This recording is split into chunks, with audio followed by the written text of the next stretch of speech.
I used to have a mentor that would say, you're either a liver or a diner. And he would say, when you're a diner, your life revolves around food and eating and meals and blah, blah, blah, blah. And therefore it weakens your liver. This is why you get that big belly. It has a name in the medical establishment. When men often get it, the big old bloated belly holds fluids because the liver's become so sluggish you can't filter out things from the body. So now there are liver flushes you can do, there are purges, there are coffee enemas, there are all kinds of beautiful things you can do to help heal that piece of your body. However, it's going to continually recur until you stop being a liver, until you stop being a diner and become a liver. So what are you going to do? You're going to run out into the world. Like, it's amazing to me, people would often go out to smoke, and Tony Robbins used to say they're taking deep breaths. That's what they need. They don't need smoke, but they want to get outside. They want a certain ritual. They want to see the stars, whatever it is. Whatever your ritual is. Like, when you want to eat and sit and eat like a hamburger, go on a run. You'll come back less hungry, paradoxically, because you've gotten air, you've gotten sunshine, you've gotten blood flow, you've gotten lymphatic flow. Like, the sludge in your body calls the other sludge. The junk calls the junk. It's like a siren call. Come to me, junk.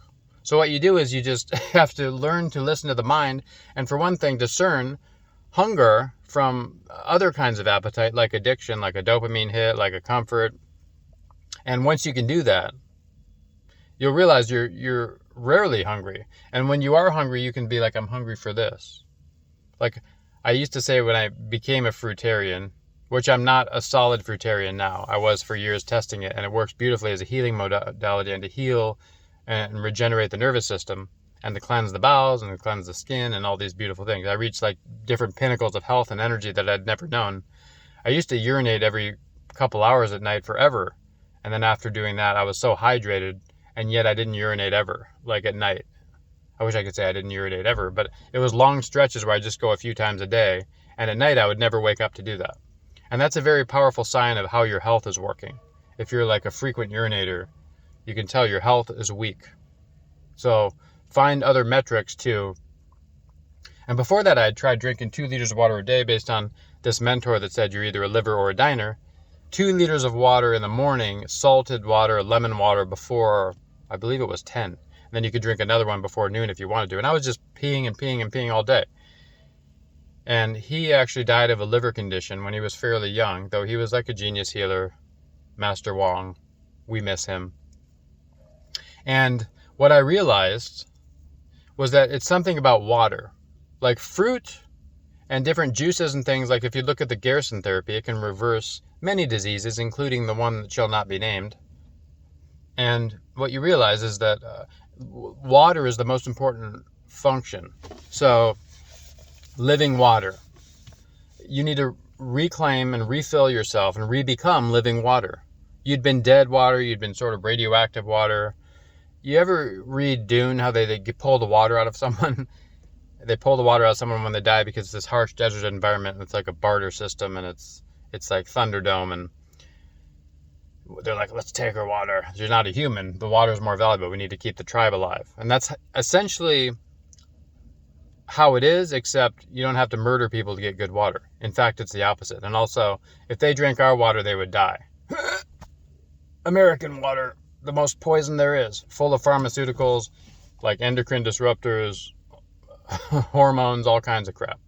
So what I discovered was that when I ate a lot of fruit, I didn't drink at all. Like I used to carry a bottle of water everywhere. Water, water, water, water. And you know that water is like when it sits still, it becomes what they call dead water, for one thing. And also there's whatever's in the bottle, if it's plastic or if it's aluminum or whatever, it's kind of filtering in the water of the energy. There's also whatever words, if you look at the Murasao Emoto work, The Secret Life of Water, whatever words on container influences the water. Everything influences the water, right? You're surrounded by people with negative thoughts, your negative thoughts, all influencing the water.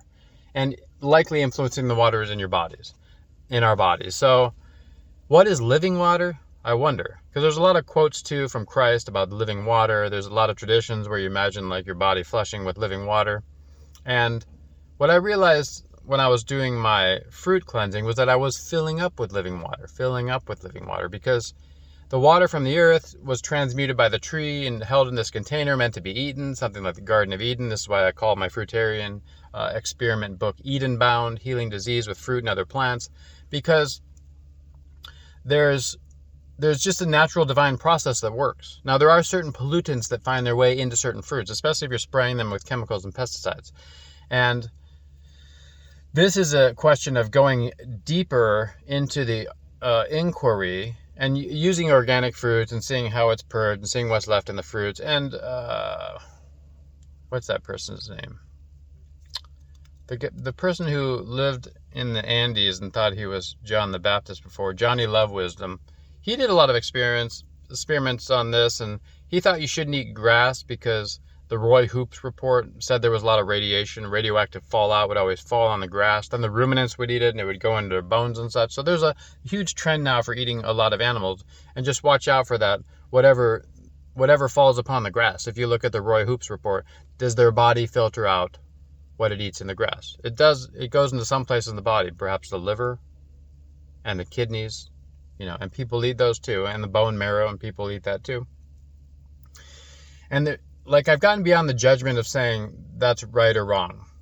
I don't think people say when you kill an animal, it's like killing a human, and that's just an oversimplification. In the soul world, animals have a kind of a collective consciousness. And if you kill an animal, you do engage with the collective consciousness in a way, and you can do that either respectfully or mechanically, like a machine. And that's how you affect the equation.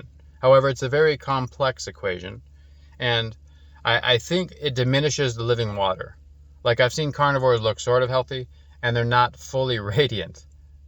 What I mean is, I follow one on Instagram. He's always got this sty on his eye, and a sty comes often from anger, according to Louise Hay, which I've experienced having a sty, and I said, I now create a world I love to look at, as this affirmation, and the sty went away within a couple of days. There's also all kinds of oils and poultices, and that'll remedy the physical condition, but if you're angry, and also if your acids are building up, etc. So that's the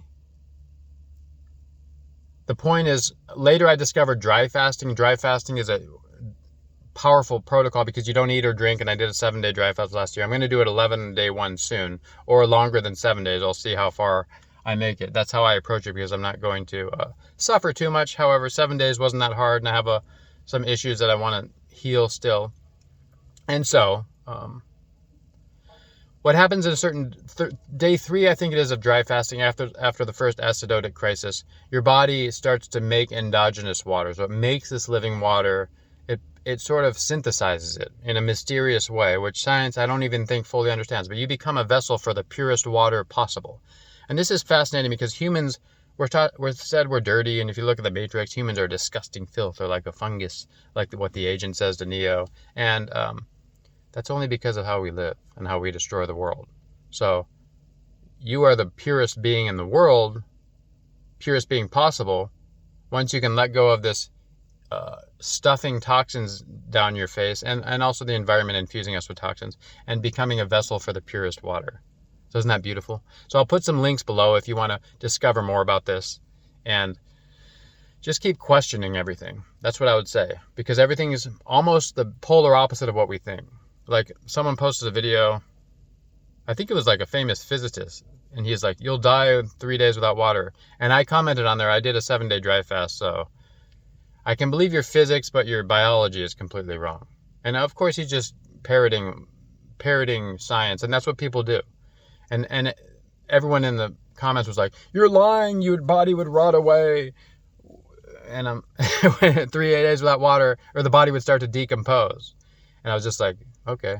Once again, you're proving the opposite happens. The body starts to heal, all this human growth hormone, all these stem cells are for the healing process. So you're beautiful, you're powerful. Ignore the conventions. Go the opposite way. I love you.